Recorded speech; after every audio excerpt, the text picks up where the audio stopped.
नमस्कार दोस्तों, मेरे चैनल पूजा की ज़ुबानी में आप सभी का हार्दिक अभिनंदन है। आशा करती हूँ मेरे सभी श्रोतागण स्वस्थ होंगे और खुश होंगे। प्रेमचंद सीरीज़ में जो आज की कहानी है उसका नाम है सुजान भगत, और ये कहानी मैं आपको अब विस्तार से सुनाती हूँ। सीधे सादे किसान धन आते ही धर्म और कीर्ति की ओर झुकते हैं। सुजान की खेती में कई साल के कंचन बरस रहे थे। मेहनत तो गांव के सभी किसान करते थे, पर सुजान के चंद्रमा बली थे। 3 वर्ष लगातार ऊख लगती गई। उधर गुड़ का भाव तेज था। कोई 2-2.5 हजार हाथ में आ गए। बस चित्त की वृत्ति धर्म की ओर झुक पड़ी। साधु संतों का आदर सत्कार होने लगा। द्वार पर धूनी जलने लगी। महतो मारे खुशी के फूले न समाते। धन्य भाग उसके द्वार पर अब इतने बड़े बड़े हाकिम जो आकर ठहरते हैं। एक महात्मा ने डौल अच्छा देखा तो गांव में आसन जमा दिए। गांजे और चरस की बहार उड़ने लगी। एक ढोलक आई, मंजीरे मंगवाए गए, सत्संग होने लगा। और यह सब सुजान के दम का जुलूस था। घर में सेरो दूध होता, मगर सुजान कभी भी न खाता। कभी हाकिम लोग चखते, कभी महात्मा लोग। किसान को दूध घी से क्या मतलब, उसे तो रोटी और साग चाहिए। सुजान की नम्रता का पारापार न था। सबके सामने सिर झुकाए रहता। कहीं लोग यह न कहने लगे कि धन पाकर इसे घमंड हो गया है। गांव में कुल 3 कुएं थे। बहुत से खेतों में पानी न पहुंचता था। इससे खेती में भी नुकसान हो जाता था। सुजान ने एक पक्का कुआं बनवा दिया। यज्ञ हुआ, ब्रह्म भोज हुआ। जिस दिन पहली बार पुर चला, सुजान को मानो चारों पदार्थ मिल गए। जो काम गांव के किसी ने न किया था, वह बाप दादा के पुण्य प्राप्त से सुजान ने कर दिखाया। एक दिन गांव में गया के यात्री आकर ठहरे। सुजान ही के द्वार पर उनका भोजन बना। सुजान के मन में भी गया करने की बहुत दिनों से इच्छा थी। यह अच्छा अवसर देखकर वह भी चलने को तैयार हो गया। उसकी स्त्री बुलाकी ने कहा, अभी रहने दो, अगले साल चलेंगे। सुजान ने गंभीर भाव से कहा, अगले साल क्या होगा कौन जानता है। धर्म के काम में मीन मेख निकालना अच्छा नहीं होता, और फिर जिंदगानी का भी क्या भरोसा। बुलाकी ने कहा, हाथ खाली हो जाएगा जी। सुजान, भगवान की इच्छा होगी तो फिर रुपए हो जाएंगे। उनके यहाँ किस बात की कमी है। बुलाकी इसका क्या जवाब देती। प्रातःकाल स्त्री और पुरुष गया करने चले। सारी बिरादरी निमंत्रित हुई। 11 गांवों में सुपारी बांटी गई। इस धूमधाम से कार्य हुआ कि चारों ओर वाह वाह मच गई। सब यही कहते थे कि भगवान धन दे तो दिल भी ऐसा ही दे। अपने हाथ से पत्तल उठाता फिरता था। कुल का नाम जगा दिया। बेटा हो तो ऐसा हो। बाप मरा तो घर में भूनी भांग भी नहीं थी। अब लक्ष्मी ने घुटने तोड़ दिए हैं। सुजान महतो सुजान भगत हो गए थे। भक्तों के आचार विचार तो कुछ और ही होते हैं। वह बिना स्नान किए कुछ नहीं खाते। भजन भाव उसके घर में अवश्य होना चाहिए। खान पान में भी उसे बहुत विचार रखना पड़ता है। सबसे बड़ी बात यह है कि झूठ का भी त्याग करना पड़ता है। सुजान को भी अब भक्तों की मर्यादा निभानी पड़ती थी। अब तक उसका जीवन मजूर का जीवन था। उसका कोई आदर्श, कोई मर्यादा उसके सामने न थी। अब उसके जीवन में विचार का उदय हुआ है। यूं कहो कि जड़ जगत से निकलकर उसने चेतना जगत में प्रवेश किया है। अब उसे ब्याज लेते हुए आत्मग्लानि सी होती थी। यहाँ तक कि गौओं को दुहाते समय उसे बछड़ों का ध्यान बना रहता था कि कहीं बछड़ा भूखा न रह जाए। पहले उसकी यह चेष्टा होती थी कि मजूरों से जितना काम लिया जा सके ले लो, और मजूरी जितनी कम दी जा सके उतना ही दो। पर अब उसे मजूर के काम की कम, मजूरी की अधिक चिंता रहती थी। उसके दोनों जवान बेटे बात बात में उस पर फब्दियां कसते रहते। यहाँ तक कि बुलाकी यानी कि उसकी स्त्री भी अब उसे कोरा भगत समझने लगी थी, जिसे घर के भले बुरे से कोई मतलब नहीं था। चेतन जगत में आकर सुजान भगत कोरे भगत रह गए। सुजान के हाथों से धीरे धीरे अधिकार छीने जाने लगे। किस खेत में क्या बोना है, किसको क्या देना है, किसको क्या लेना है, किस भाव से क्या चीज बिकी, ऐसी ऐसी महत्वपूर्ण बातों में भी भगत जी की सलाह ना ली जाती थी। दोनों लड़के या स्वयं बुलाकी दूर ही से मामला तय कर लिया करती थी। गांव भर में सुजान का मान सम्मान बढ़ता था, पर अपने घर में घटता ही चला जा रहा था। एक दिन बुलाकी ओखली में दाल छांट रही थी। एक भीखमंगा द्वार पर आकर चिल्लाने लगा। बुलाकी ने सोचा दाल छांट लूं तो उसे कुछ दे दूं।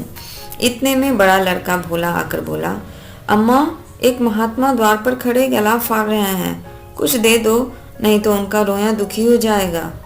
बुलाकी ने उपेक्षा के भाव से कहा, भगत के पाँव में क्या मेहंदी लगी है? कुछ लाकर क्यों नहीं देते? क्या मेरे 4-4 हाथ हैं और किस किस का रोया सुखी करती रहूं? दिन भर तो तांता ही लगा रहता है। भोला ने कहा, चौपट करने पर लगे हुए हैं, और क्या, अभी मांगू बेंग देने आया था। हिसाब से 7 मन हुए, तौला तो 6.25 मन ही निकले। मैंने कहा 10 सेर और ला, तो बैठे बैठे दादा कहते हैं कि अभी ये इतनी दूर कहाँ जाएगा, भरपाई लिख दो, नहीं तो उसका रोया दुखी होगा। अम्मा, मैंने भी भरपाई नहीं लिखी, 10 सेर बाकी लिख दी। बुलाकी ने कहा, बहुत अच्छा किया तुमने, बकने दिया करो इनको, 10-5 दफे मुंह की खा जाएंगे ना तो आप ही बोलना छोड़ देंगे। भोला, दिन भर एक नए खुचर ही निकालते रहते हैं। 100 दफे कह दिया कि तुम घर गृहस्थी के मामले में ना बोला करो, पर इनसे बिना बोले रहा ही नहीं जाता। बुलाकी, मैं जानती कि इनका यह हाल होगा तो कभी गुरु मंत्र न लेने देती। भोला, भगत क्या हुए, दीन दुनिया दोनों से गए, सारा दिन पूजा पाठ में ही उड़ जाता है। अभी ऐसे बूढ़े तो नहीं हुए ना कि कोई काम ही न कर सके। बुलाकी ने आपत्ति की।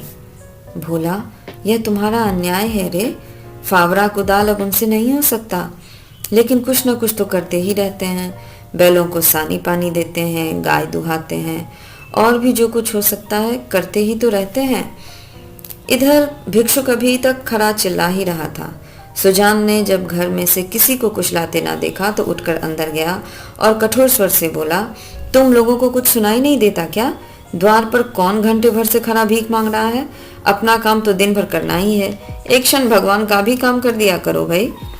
बुलाकी, तुम तो भगवान का काम करने को बैठे ही हो, पूरा घर क्या भगवान का ही काम करे?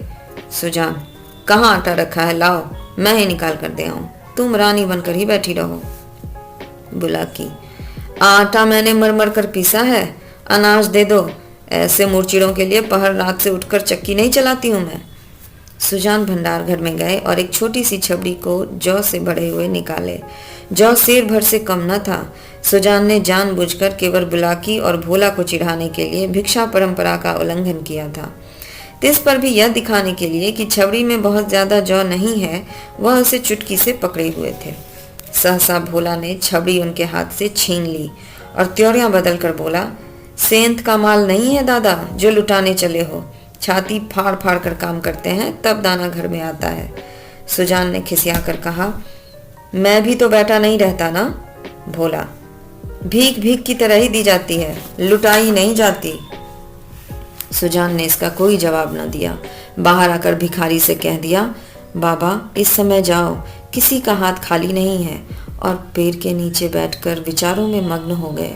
अपने ही घर में उनका यह अनादर, अभी वह अपाहिज नहीं है, हाथ पांव थके नहीं हैं, घर का कुछ न कुछ काम करते ही रहते हैं, उस पर भी यह अनादर। उसी ने घर बनाया, यह सारी विभूति उसी के श्रम का फल है, पर अब इस घर में उसका कोई अधिकार नहीं। सुजान ऐसे घर में नहीं रह सकता। संध्या हो गई थी। सुजान पेड़ के नीचे से ना उठा। कुछ देर और गुजरी, भोजन तैयार हुआ, भोला बुलाने आया। सुजान ने कहा भूख नहीं है। बहुत मनावन करने पर भी ना उठा। तब बुलाकी ने स्वयं आकर कहा, खाना खाने क्यों नहीं चलते जी, तुम ठीक तो हो? सुजान को सबसे अधिक क्रोध बुलाकी पर ही था। यह बैठी देखती रही और भोला ने मेरे हाथ से अनाज छीन लिया। इसके मुंह से इतना भी ना निकला कि ले जाते हैं तो ले जाने दो। लड़कों को ना मालूम हो कि मैंने कितने श्रम से यह गृहस्थी जोड़ी है, पर यह तो जानती है ना, जेठ वैसाख की दोपहरी में दम न लेता था, और अब मेरा घर पर इतना भी अधिकार नहीं कि भीख तक दे सकूं। अब इस वक्त मनाने आई है। रुपए पैसे लेना देना सब इसी के हाथ में दे रखा था। अब रुपए जमा कर लिए हैं तो मुझी से घमंड करती है। फिर सुजान ने खिसिया कर कहा, मैं अब खा पी कर क्या करूंगा? हल जोतने से रहा, फावड़ा चलाने से रहा, मुझे खिलाकर दाने क्यों खराब करोगी? रख दो, बेटे ही दूसरी बार खा लेंगे। बुलाकी, तुम तो जरा जरा सी बात पर तिनक ही जाते हो। सच ही कहा है किसी ने, बुढ़ापे में आदमी की बुद्धि मारी जाती है। भोला ने इतना ही तो कहा था कि इतनी भीख मत ले जाओ, और क्या? सुजान, हाँ बेचारा इतना ही तो कहकर रह गया। तुम्हें तो मजा तब आता जब वह ऊपर से 2-4 डंडे लगा देता। क्यों? अगर यही अभिलाषा है तो वह भी पूरी कर लो। बुलाकी, हाँ और क्या, यही तो नारी का धर्म है। अपने भाग सराहो कि मुझ जैसी सीधी औरत पाली। ऐसी मुंहजोर होती ना तो तुम्हारे घर में एक दिन भी निवाह ना होता। सुजान, हाँ भाई, वह तो मैं ही कह रहा हूँ कि तुम देवी थी और हो। मैं तब भी राक्षस था और अब भी दैत्य हूँ। बुलाकी, तुम झगड़ा करने पर तुल बैठे हो जी, और मैं झगड़ा बचाती हूँ कि 4 लोग हंसेंगे। चलकर खाना खा लो, नहीं तो मैं भी जाकर सो जाऊंगी। सुजान, तुम भूखी क्यों सो रहोगी? तुम्हारे बेटों की तो कमाई है। बुलाकी, बेटे तुम्हारे भी तो हैं। सुजान, नहीं नहीं, मैं ऐसे बेटों से बाज आया। किसी और के बेटे होंगे, मेरे बेटे होते तो क्या मेरी ऐसी दुर्गति होती। बुलाकी, गालियां दोगे तो मैं भी कुछ कह बैठूंगी। आदमी को चाहिए कि जैसा समय देखे वैसा काम करे। अब हमारा और तुम्हारा निबाह इसी में है कि नाम के मालिक बने रहें और वही करें जो लड़कों को अच्छा लगे। मैं यह बात समझ गई, तुम क्यों नहीं समझ पाते? जो कमाता है उसी का घर में राज होता है। यही दुनिया का दस्तूर है। मैं बिना लड़कों से पूछे कोई काम नहीं करती। तुम क्यों अपने मन की करते हो? इतने दिनों तक तो राज कर लिया, अब क्यों इस माया में पड़े हो? आधी रोटी खाओ, भगवान का भजन करो और पड़े रहो। अब चलो खाना खा लो। सुजान, तो मैं अब द्वार का कुत्ता हूँ क्या? बुलाकी, बात जो थी मैंने कह दी, अब अपने को जो चाहो समझो। सुजान उठे। बुलाकी हार कर चली गई। सुजान के सामने अब एक नई समस्या खड़ी हो गई थी कि वह बहुत दिनों से घर का स्वामी था और अब भी ऐसा ही समझता था। परिस्थिति में कितना उलटफेर हो गया था इसकी उसे खबर न थी। अब तक जिस घर में राज्य किया था उसी घर में पराधीन बनकर नहीं रह सकता। न जाने कितनी रात बाकी थी। सुजान ने उठकर गड़ासे से बैलों का चारा काटना शुरू किया। आज वह इन लड़कों को दिखा देंगे कि चारा कैसे काटना चाहिए। इधर सुबह हो गई। बुलाकी उठी तो कटिया का ढेर देखकर दंग रह गई। बोली, क्या भोला आज रात भर कटिया ही काटता रह गया? इतने में भोला भी आंखें मलता हुआ बाहर निकला। उसे भी यह ढेर देखकर आश्चर्य हुआ। माँ से बोला, माँ, क्या आज शंकर बड़ी रात को उठा था? बुलाकी, वह तो सो रहा है। मैंने तो समझा तुमने काटी होगी। भोला, मैं तो सवेरे उठ ही नहीं पाता। दिन भर चाहे जितना काम कर लूं पर रात को मुझसे नहीं उठा जाता। बुलाकी, तो क्या तुम्हारे दादा ने काटी है? भोला, हाँ मालूम तो होता है। बुलाकी, क्रोधी तो सदा के हैं, अब किसी की सुनेंगे थोड़े ही। भोला, शंकर को जगा दो, मैं भी जल्दी से मुंह हाथ धोकर हल ले जाऊं अम्मा। जब और किसानों के साथ भोला हल लेकर खेत में पहुंचा तो सुजान आधा खेत जोत चुके थे। भोला ने चुपके से काम करना शुरू किया। सुजान से कुछ भी बोलने की भोला की हिम्मत न पड़ी। दोपहर हुआ। सभी किसानों ने हल छोड़ दिए पर सुजान भगत अपने काम में मग्न है। भोला थक गया है। उसको आश्चर्य यह हो रहा है कि दादा इतनी मेहनत कैसे कर रहे हैं। आखिर डरते डरते बोला, दादा अब तो दोपहर हो गया, हल खोल देना। सुजान, हाँ खोल दो। तुम बैलों को लेकर चलो, मैं डार फेंक कर आता हूँ। भोला, नहीं दादा, मैं संझा को डार फेंक दूंगा। सुजान, तुम क्या फेंक दोगे? देखते नहीं हो खेत कटोरी की तरह गहरा हो गया है, तभी तो बीच में पानी जम जाता है। तुम लोगों ने इसका सत्यानाश कर दिया। बैल खोल दिए। भोला बैलों को लेकर घर चला पर सुजान डांड फेंकते रहे। आध घंटे के बाद डांड फेंक कर वह घर आए मगर थकान का नाम न था। नहा खाकर आराम करने के बदले उन्होंने बैलों को सहलाना शुरू किया। बहुत दिनों के बाद आज बैलों को यह आनंद प्राप्त हुआ था। उनकी आंखों में कृतज्ञता भरी हुई थी, मानो वे कह रहे थे, हम तुम्हारे साथ रात दिन काम करने को तैयार हैं। अन्य कृषकों की भांति भोला अभी तक कमर सीधी कर रहा था। सुजान ने फिर हल उठाया और खेत की ओर चले। दोनों बैल उमंग से भरे दौड़े चले जाते थे। मानो उन्हें स्वयं खेत में पहुंचने की जल्दी थी। भोला ने मड़ैया में लेटे लेटे पिता को हल लिए जाते देखा, पर उठ न सका। उसकी हिम्मत छूट गई थी। उसने कभी इतना परिश्रम न किया था। उसे बनी बनाई गृहस्थी मिल गई थी। उसे ही ज्यों का त्यों चला रहा था। सुजान के इस नवीन उत्सव पर गांव में टीकाएं हुई। निकल गई सारी भक्ति इनकी। मगर भगत जी के द्वार पर अब फिर साधु संत आसन जमाए देखे जाते हैं। उनका आदर सम्मान होता है। अब की उनकी खेती ने सोना उगल दिया है। चैत का महीना था।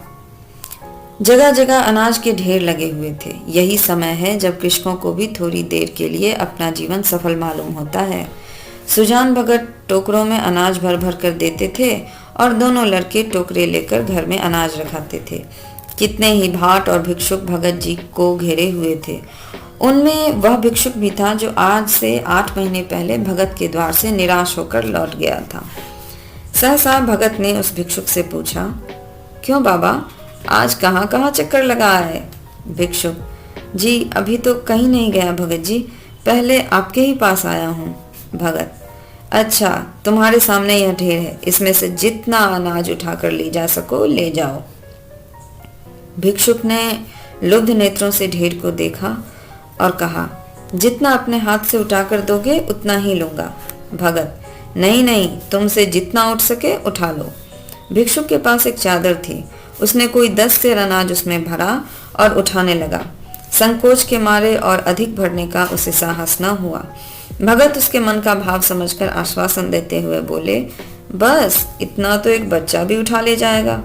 भिक्षुक ने भोला की ओर संदिग्ध नेत्रों से देखकर कहा, नहीं नहीं, मेरे लिए इतना ही बहुत है। भगत, नहीं, तुम सकुचाते हो, और भी ले लो। भिक्षुक ने एक पसेरी अनाज और भरा और फिर भोला की ओर सशंक दृष्टि से देखा। भगत ने कहा, उसकी ओर क्या देखते हो बाबा जी? मैं जो कहता हूँ वह करो ना। तुमसे जितना उठाया जा सके उठा लो। भिक्षुक डर रहा था कि कहीं उसने अनाज भर लिया और भोला ने गठरी न उठाने दी तो कितनी भद्द होगी और भिक्षुकों को हंसने का अवसर मिल जाएगा। सब यही कहेंगे कि भिक्षुक कितना लोभी है, उसे और अनाज भरने की हिम्मत न पड़ी। तब सुजान भगत ने चादर लेकर उसमें अनाज भरा और गठरी बांधकर बोले, इसे उठा ले जाओ। भिक्षुक, बाबा इतना तो मुझसे ना उठ सकेगा। भगत, अरे इतना भी ना उठ सकेगा? बहुत होगा तो मन भर। भला जोर तो लगाओ, देखूं उठा सकते हो या नहीं। भिक्षुक ने गठरी को आजमाया। भारी थी, एक जगह से हिल भी नहीं सकी। बोला, भगत जी यह मुझसे ना उठ सकेगी। भगत ने कहा, अच्छा बताओ किस गांव में रहते हो? भिक्षुक, बड़ी दूर है भगत जी, अमोला का नाम तो सुना ही होगा। भगत, अच्छा आगे आगे चलो, मैं पहुंचा दूंगा। यह कहकर भगत ने जोर लगाकर गठरी उठाई और सिर पर रखकर भिक्षुक के पीछे हो लिए। देखने वाले भगत का यह पौरुष देखकर चकित हो गए। उन्हें क्या मालूम था कि भगत पर इस समय कौन सा नशा था। 8 महीने के निरंतर अविरल परिश्रम का आज उन्हें फल मिला था। आज उन्होंने अपना खोया हुआ अधिकार फिर पाया था। वही तलवार जो केले को भी काट न सकती थी, सान पर चढ़कर लोहे को काट देती है। चलते समय उन्होंने भोला की ओर सगर नेत्रों से देखा और बोले, ये भाट और भिक्षुक खड़े हैं, कोई खाली हाथ न लौटने पाए। भोला सिर झुकाए खड़ा था। उसे कुछ बोलने का हौसला न हुआ। वृद्ध पिता ने आज उसे परास्त जो कर दिया था। दोस्तों, धर्म और भक्ति इसे ही तो कहते हैं जो आज भगत ने उस भिक्षुक के लिए किया। वो चाहते तो अपनी मेहनत से उगाए हुए अनाज के मुंह में आकर उसे कुछ न देते, जैसा कि भोला ने 8 महीने पहले कहा था। पर अपने घर की चौखट से वो किसी को भी खाली हाथ जाते हुए न देख सकते थे। यही तो लोक सेवा है, और लोक सेवा से बड़ा धर्म, बड़ी भक्ति और क्या हो सकती है। आपका इस कहानी के बारे में क्या सोचना है, आप मुझे अपने कमेंट के ज़रिए ज़रूर बताइए। और अभी तक मेरे चैनल पर बने रहने के लिए आप सबका बहुत बहुत आभार। जाने से पहले लाइक और सब्सक्राइब करना मत भूलिए, और हो सके तो इसे ज़्यादा से ज़्यादा शेयर भी करिए। अपना ख़ास ख्याल रखिए और हमेशा खुश रहिए। आपका बहुत बहुत धन्यवाद। है।